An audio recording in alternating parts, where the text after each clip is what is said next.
In this mission, we're going to take a deeper look at why it is important for those of us in leadership roles to be a role model of change resilience. It's important for any leader to adapt and adopt to change first for many reasons. One is we cast a shadow of influence. Our people take their cues from how we behave. Adapting readily to change gives us credibility as a change messenger. Early adoption helps us honestly answer difficult questions from our people and gives us time to think through the pros and cons of change. We get to experience both the intended and the unintended consequences of change first. We help the company test the effectiveness of the change and perhaps make some adjustments before rolling out the change fully. Early adoption gives us credibility when selling the need for removal of change barriers back to upper management. Taking on change first is an act of integrity. It develops our abilities to adapt and execute under new circumstances. For all of these reasons, we begin by working on our own change resilience and attitudes. In the last mission, we asked you to complete a self-assessment of your change leadership attitudes and traits, as well as your skills in advocating for change. Your own attitudes towards change are critical.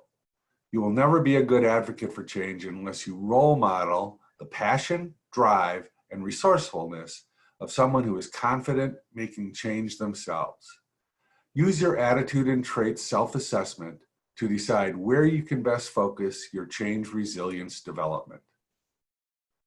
Remember, it's quite common to resist change.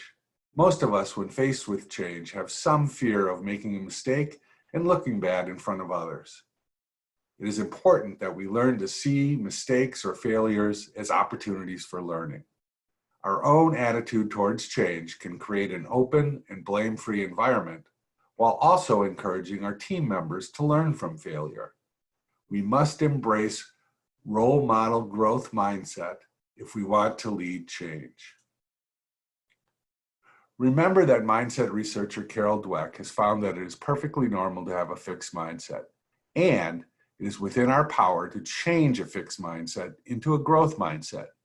Here are the hallmarks of growth mindset to embrace and remember.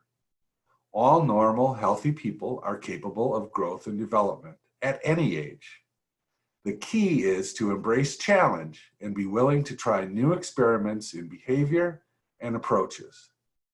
Many experiments will fail, so we must persist and keep trying and appreciate the learning that comes from failure. Know that focused, repeated effort eventually leads to high performance. We must learn from criticism, even if it is poorly delivered. Finally, give up on any jealous competition and instead be inspired by other people's success. As a reminder, these are some of the common consequences we will notice as role models and advocates of change who are trying to stay adaptive to the nearly constant change in our world.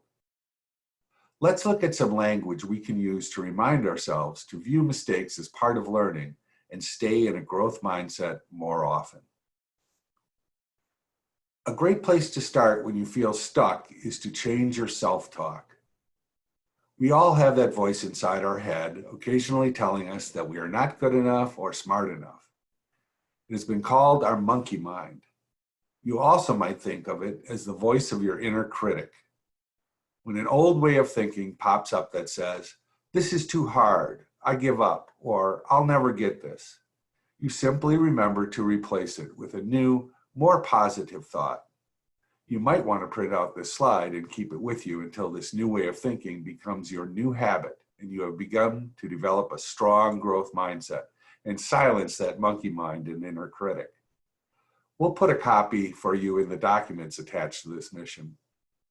Now, let's turn to the importance of learning to have ease in the face of uncertainty. Remember the second major finding from the neuroscience of human behavior? That in addition to fixed or growth mindset, we are generally feeling in one of two states, a positive towards state or a resistant away state. Our people pick up on our state, particularly when we are dealing with the challenges that come with change.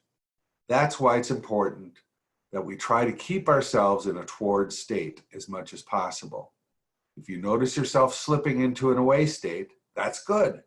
That means you caught yourself and can work on changing your self-talk.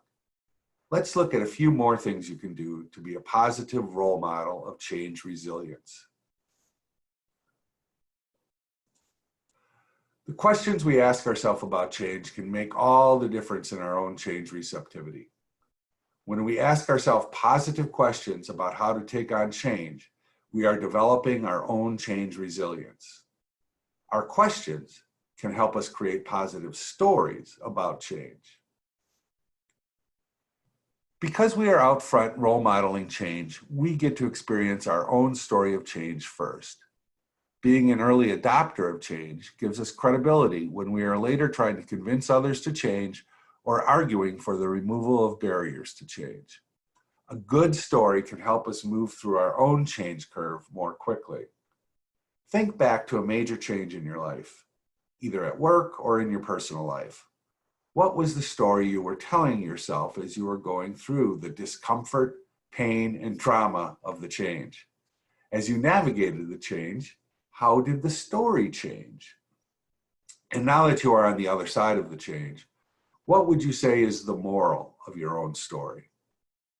According to Rosabeth Moss Kanter, professor at Harvard Business School, in the middle, everything looks like a failure. It's called Kanter's Law. Almost everyone feels motivated by new beginnings. And of course, we all love happy endings. But it is in the middle where the hard work, growth, and development happens.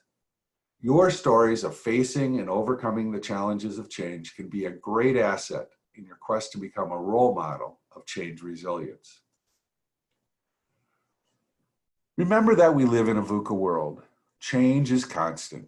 As leaders, we help our people deal with this change when we role model resilience. As a role model for change, job number one is making sure we are certain of the vision for change, that we understand why the change is needed, and we are clear on what we must let go of and what we must embrace to make the change a reality. Only then will we have the agility to navigate the surprises that almost always come with change.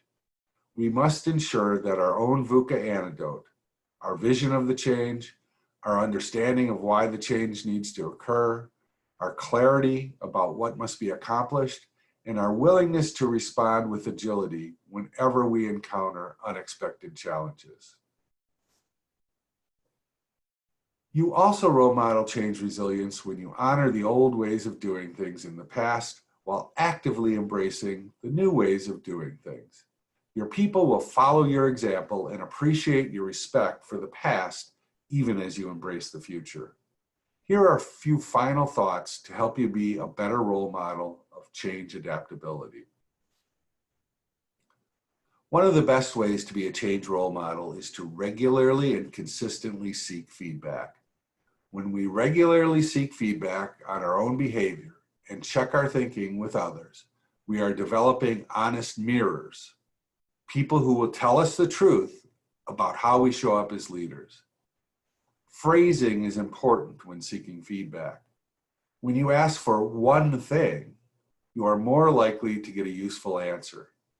Peers and bosses will be willing to tell you what's one thing that gets in your way. Asking others to help point them out is a great way to become aware of your blind spots. Employees and subordinates may not feel comfortable with this question, but they might tell you what you could do to make their job easier or better. This simple question is a great tool to help you stay curious and accountable to getting results from your team. It also demonstrates very clearly your own commitment to continuous learning. Your habit and example of regularly seeking feedback sends a strong signal to others. Most importantly, it helps you stay in a growth mindset and experimenting with new behaviors. Feedback naturally leads us to experiment with our new mindsets and behaviors. It also helps us measure a variety of factors that influence change adoption. As you try something new, remember to be scientific in your approach. Start thinking of your life as an experiment. When you readily and consistently test new ways of adapting to change, it allows you to fulfill another part of your role as a change leader.